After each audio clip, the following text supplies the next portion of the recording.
Extraordinary sir, ரொம்ப சூப்பராக பண்ணியிருக்கீங்க சார். அண்ட் இதில் நாங்கள் ஷூட்டிங் நாங்கள் நிறைய கஷ்டப்பட்டிருக்கோம்.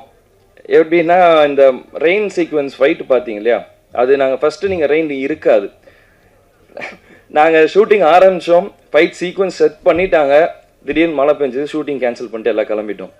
டெய்லி ஒரு கிட்டத்தட்ட ஒரு 5 நாள் இருக்குமா, 5-6 நாள் டெய்லி காலையில் 5 மணிக்கு நானும் டைரக்டரும் இப்படியே வெளியே ஸ்க்ரீனை திறந்து எட்டி பார்த்துக்கிட்டே இருப்போம், மழை பெய்யுமா பெய்யாதான்ட்டு. ஸோ ஷூட்டிங் ஸ்பாட்டுக்கு போனதுக்கு அப்புறம் தான் தெரியும், நான் கேட்டேன் டேரக்டர்கிட்ட, இதை பேசாமல் ரெயின் எஃபெக்டாக மாற்றிடலாமான்ட்டு. அவர் என்னைக்கு ரெயின் எஃபெக்டாக மாற்றினாரோ அன்னிலிருந்து மழை பெய்யறது நின்றுச்சு. ஸோ அந்த மாதிரி நிறைய சேலஞ்சஸ் நிறைய இது இந்த படத்தில் இருந்துச்சு. அதையும் மீறி இந்த படம் நல்லா முடிச்சு ஒரு ஃபைனல் ஸ்டேஜஸ்க்கு வந்தாச்சு.